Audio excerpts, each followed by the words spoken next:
estic escrivint un guió sobre una cosa lletja i he pensat, saps què?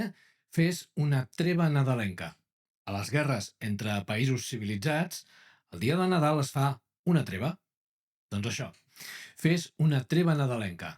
Deixa passar uns dies, que hi ha un parell de coses pendents que has d'enllestir, deixa que comenci l'any i torna a la batalla. O sigui, que amb l'excusa de desitjar-vos bon Nadal, he pensat de gravar un petit vídeo i explicar-vos cosetes que no us dic habitualment.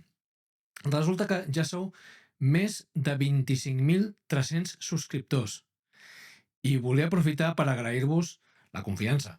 Dir-vos que estic impressionat per comptar amb vosaltres, que tot això també porta una sensació de responsabilitat que almenys jo sento i m'empeny a fer la feina tan bé com puc.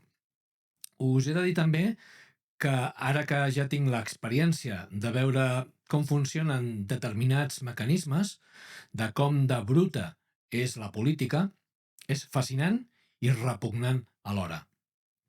I d'algunes coses que he viscut dirigides contra la meva pròpia persona, he après a apreciar d'una manera nova això de ser totalment independent.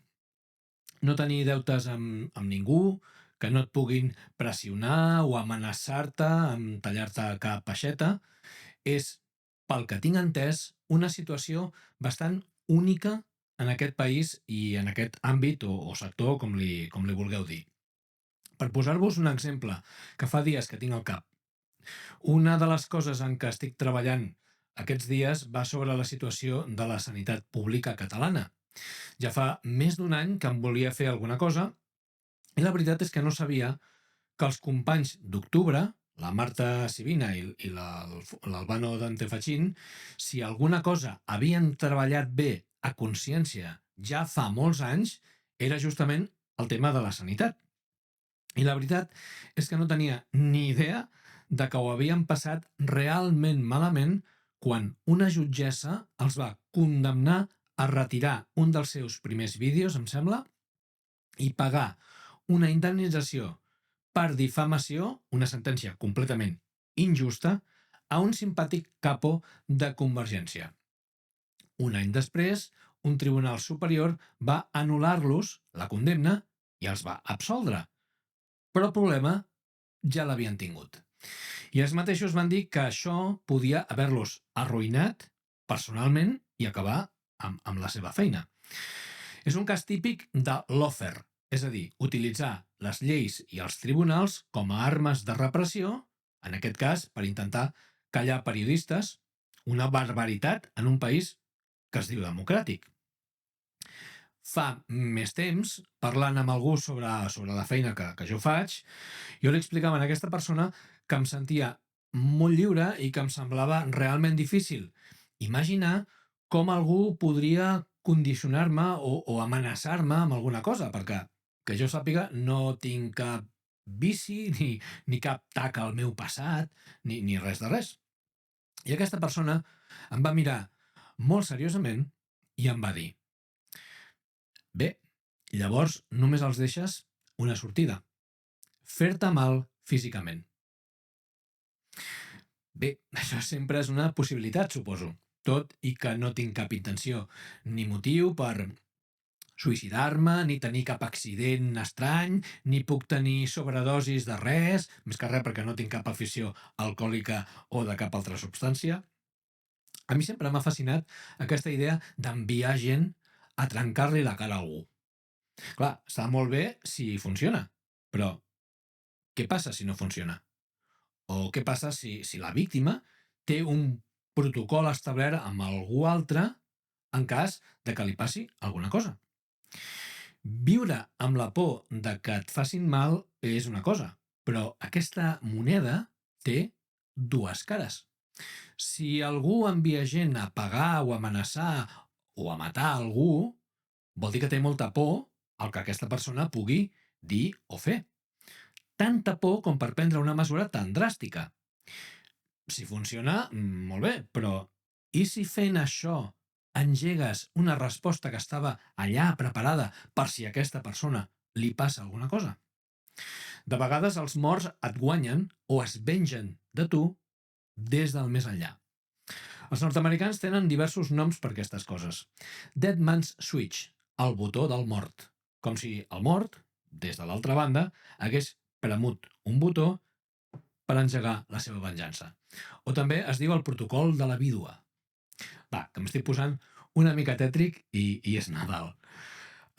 Us deia que com que no pots evitar-ho tot, almenys pots posar alguna mesura per si passa una determinada contingència. A mi el que més em preocupa ara mateix són aquestes mesures del govern de Salvador Isla que diu que pretén moderar, és a dir, censurar el que es diu a les xarxes. La política ja ha intentat encolomar delictes d'odi falsos o aplicar la difamació, com els mals companys d'octubre, o assetjar denunciants, com acaba de fer el mateix president Salvador Isla al Parlament l'altre dia, amenaçant obertament el testimoni del cas de la Dgaia. I veient el cas d'octubre, amb aquesta sentència injusta que gairebé els arruïna el 2012, doncs fa poc he volgut prendre una determinada mesura legal per preveure que algú intenti censurar-me o tancar-me al canal amb alguna mesura judicial. Això no passarà i qui ho intenti es trobarà amb una sorpresa que no s'espera. Tot legal. També us vull anunciar que el proper 3 de gener, el dissabte 3 de gener a les 6 de la tarda, farem un directe aquí, pel YouTube. I així xerrem del que us vingui de gust o em pregunteu el que sigui. No n'he fet cap mai i tinc ganes de fer alguna cosa improvisada i que em digueu el que vulgueu al moment, aquí al mig. Jo sóc dolentíssim improvisant, així que la diversió està assegurada. També em penso que els Patreons, la gent que té una subscripció de pagament al Patreon o els que pagueu periòdicament pel Bizum, per transferència o pel PayPal, o encara que hàgiu pagat només un cop, és igual. Heu de tenir una manera de demanar el que sigui. De vegades, alguns de vosaltres, pel PayPal o per algun altre mètode, afegiu un comentari. Però aquests sistemes no permeten de respondre. I moltes vegades em sap greu perquè m'agradaria contestar-vos a tots o almenys donar-vos les gràcies. Però sapigueu que els llegeixo tots i els contestaria si pogués. Si realment voleu dir-me alguna cosa i que us contesti, sempre em podeu enviar un correu electrònic a info@carlesbalbuena.com info@carlesbalbuena.com.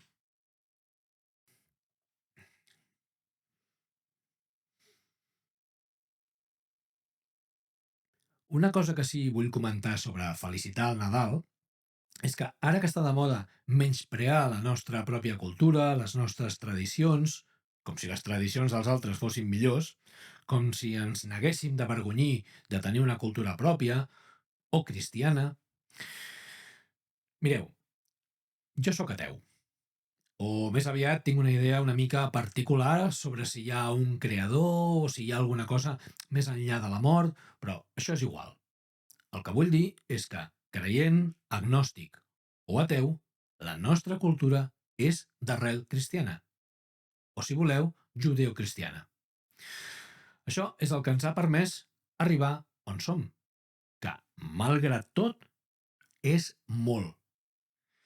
Si poguéssiu escollir, si poguéssim escollir néixer a Catalunya o néixer a qualsevol país que pertanyés a una altra cultura, tradició o religió diferent a l'occidental o cristiana, pràcticament el 100% de la gent escolliríem Catalunya, sense pensar-nos-ho dos cops.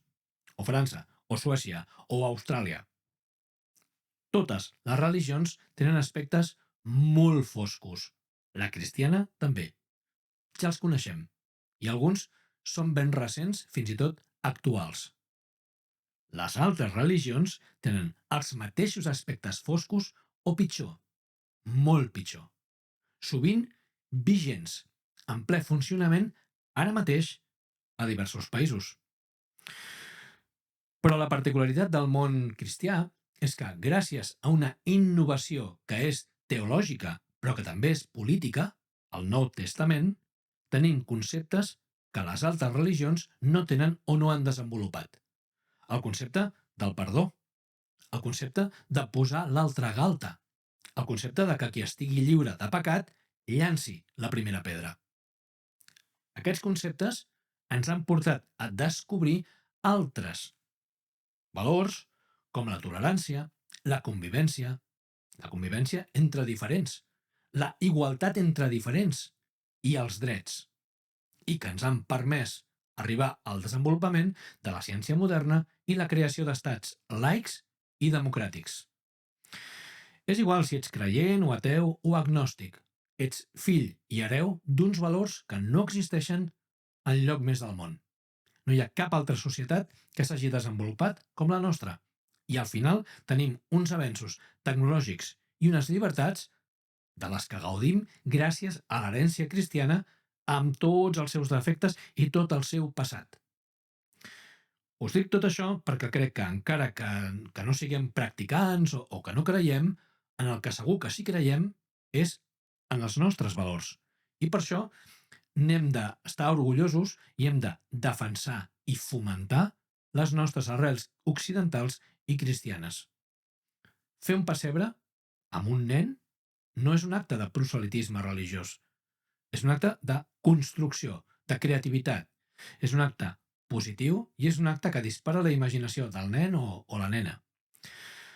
Els ateus serem molt ateus i tot el que tu vulguis, però ho som precisament perquè tenim arrels cristianes i prèviament jueves. Aquestes arrels ens han fet evolucionar per un camí ple de problemes i actes malvats, atrossos, en el nom de Déu. Però, finalment, precisament perquè el cristianisme admet debat i admet racionalitat, finalment la nostra civilització és l'única que no qüestionarà el color de la pell, la religió, la sexualitat, el gènere, les idees o la llibertat de pensament. Si vas a buscar coses dolentes que han passat, en trobaràs moltíssimes. Però ja no som allà. Som al segle XXI. Hem separat l'Estat de la religió i totes les societats cristianes hem evolucionat més o menys igual. Això et dona una idea clara de la qualitat del producte. Som així, i això és el que més val la pena defensar.